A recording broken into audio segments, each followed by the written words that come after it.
آج ہم جس پستی کا شکار ہیں، آج امت مسلمہ جس گراوٹ کا شکار ہے، ظلم اہل ایمان پر ہوتا ہے، پوری دنیا کے مسلمانوں کی زبانیں بند ہیں۔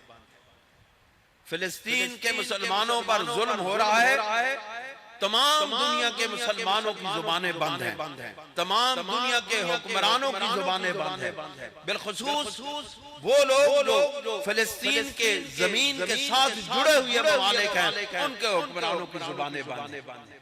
کس وجہ سے کہ وہ زُیّنَ لِلنَّاسِ حُبُّ الشَّهَوَاتِ مِنَ النِّسَاءِ، وہ ان چیزوں کی محبت میں گرفتار ہیں۔ اگر وہ محبت رسول کے اندر جڑے ہوتے تو ان کو اہل ایمان کا درد ہوتا، وہ چھوٹے چھوٹے بچوں کو ذبح ہونے سے بچانے کی کوشش کرتے، وہ بیویوں کے پاک باز نوجوان عورتوں کی عزتوں کو لوٹنے سے بچانے کی کوشش کرتے، وہ مسلمانوں کا خون بے دردی سے بہانے سے روکنے کی کوشش کرتے۔ لیکن آج مسلمان کیا کر رہے ہیں؟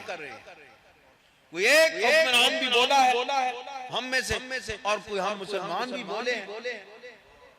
دوستو، ظلم ہو رہا ہے اس دنیا پر اہل ایمان پر، لیکن کوئی بولنے والا نہیں ہے۔ اس کی وجہ یہ ہے کہ ہم محبت مصطفیٰ کے دعوے دار تو ہیں، لیکن حقیقی محبت مصطفیٰ ہمارے دلوں میں رچی بسی نہیں ہے۔